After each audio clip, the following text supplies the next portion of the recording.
Moin moin, c'est Barto. Dans la dernière vidéo, j'ai transformé mon salon en bac à sable. Et si vous avez raté ça, je vous invite clairement à aller le voir, puisque c'était amusant, et puisque la vidéo d'aujourd'hui, c'est la suite dans laquelle on va parler du post-traitement de la photo qui a été commencée la dernière fois. Sans plus tarder, passons sur l'ordinateur. Me voici donc sur Lightroom comme la dernière fois, avec quelques images que je vais préparer avant de pouvoir les envoyer sur Photoshop. Alors quand je parle de préparer la photo, c'est surtout passer de cet état complètement terne et grisâtre à quelque chose de moins terne et sur lequel je peux me baser ensuite pour travailler sur Photoshop. Je vais pas m'étendre sur les modifications que j'ai faites, j'ai juste souligné que j'ai activé le profil de correction de l'objectif par exemple, ce qui me permet de ne pas avoir cet assombrissement sur les côtés qui s'appelle le vignettage, et la déformation un petit peu que l'objectif donne systématiquement à une photo. Là, c'est moins déformé, les lignes sont plus linéaires et moins courbes. Heureusement, c'est le but de la correction de déformation. Et donc sur les bords, je n'ai plus ce vignettage. Et une fois que j'ai fait ça sur une des photos, dans celles qui ont été prises dans le studio, étant donné qu'elles ont toutes été prises dans les mêmes conditions, je synchronise les paramètres, ce qui veut dire qu'elles auront toutes les mêmes réglages de base une fois que je vais les exporter pour les utiliser dans Photoshop.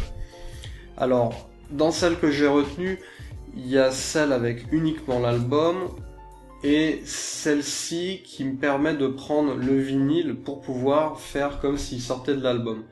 Et j'avais pas envie que le vinyle touche le sable, c'était donc la solution parfaite.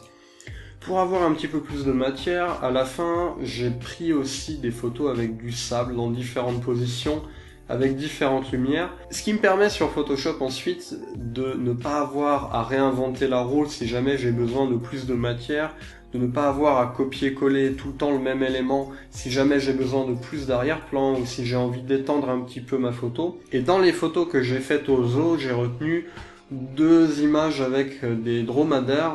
Voici Photoshop avec une version 1, on va dire, de cette photo.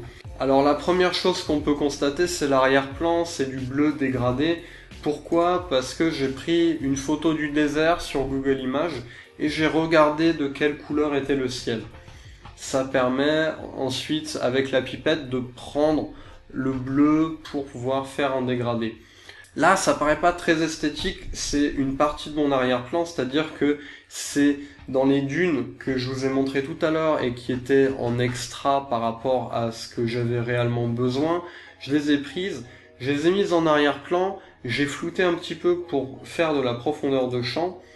Par-dessus ça, j'avais donc l'album avec le premier plan tel qu'il a été créé de base. J'avais ce dromadaire que j'ai détouré assez rapidement, assez grossièrement. Si on s'approche, on peut voir que c'est très grossier, mais ça n'est pas très important dans le sens où là, il est assez flou et plutôt en arrière-plan. À ce stade, c'est plutôt bête et méchant. J'ai pris la photo avec le vinyle et j'ai découpé uniquement le vinyle et j'ai fait en sorte qu'il s'arrête à cet endroit-là avec un petit peu de détourage.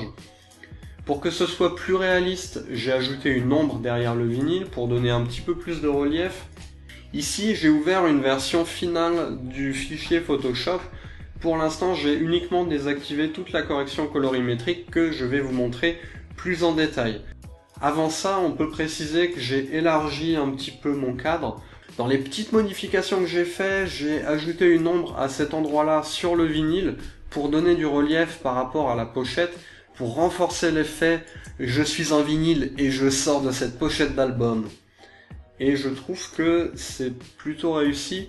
Et si jamais vous voyez des trucs qui vont pas dans cette photo, franchement, dites-le moi, arrêtez tout le temps de dire que c'est bien, parce qu'il y a toujours un truc à redire. Passons donc à la correction colorimétrique de la photo d'une manière globale. La première chose que j'ai faite, c'est utiliser une couche de teinte et saturation. J'ai diminué la teinte. À quoi ça sert? Eh bien, si on regarde précisément la photo dans l'état actuel, on peut remarquer avec un œil un petit peu entraîné que ça tire un petit peu vers le vert. Et avec la teinte, a priori, on s'éloigne un peu du vert et on est un petit peu plus dans le rouge par ici. et le bleu est un petit peu différent avec cette couche de teinte. La deuxième chose que j'ai faite, c'est ce qu'on appelle une courbe en S. Si je fais la différence avant et après cette courbe en S, on remarque que c'est un petit peu plus punchy, un petit peu plus contrasté également. Un autre truc que j'ai fait, et on commence à rentrer dans un truc que j'aime vraiment bien faire, c'est la retouche localisée. J'ai rajouté un petit peu plus de lumière sur la pochette d'album. Ici, on peut voir la courbe que j'ai un petit peu montée par ici. On peut voir que plus je monte la courbe, plus ça va être lumineux. On va pas non plus exagérer. Et c'est uniquement sur l'album. Pourquoi j'ai fait ça? Tout simplement pour le mettre en valeur. Ensuite, j'ai deux calques qui sont un petit peu l'opposé l'un de l'autre. On a donc le calque de Dodge qui va rajouter de l'ombre et le calque de Burn qui va rajouter un petit peu de lumière. Ici, j'ai surtout utilisé le Dodge pour pouvoir accentuer les ombres à cet endroit-là. Par exemple, si je le désactive et si je l'active, je pense que vous pouvez constater la différence. J'ai vraiment accentué les ombres. D'ailleurs, en regardant le masque de fusion, on peut voir à quel endroit j'ai rajouté des ombres. Partout là où c'est en blanc, j'ai rajouté de l'ombre, et partout là où c'est en noir, je n'ai pas touché. Le calque qui vient compléter le dodge, c'est le burn. C'est une technique qui s'appelle le dodge and burn, j'invente rien. Vous pouvez trouver pas mal de tutoriels là-dessus sur internet. Bref, le burn, je l'ai utilisé principalement sur l'album pour remettre un petit peu de lumière à cet endroit-là notamment. Je peux vraiment zoomer pour vous montrer, pour que vous voyez la différence.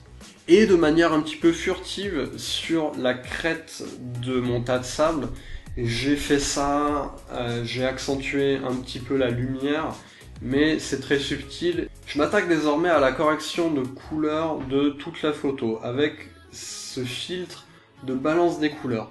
Si je l'active et si je le désactive, on remarque qu'il y a un petit peu moins cet aspect verdâtre que j'avais encore.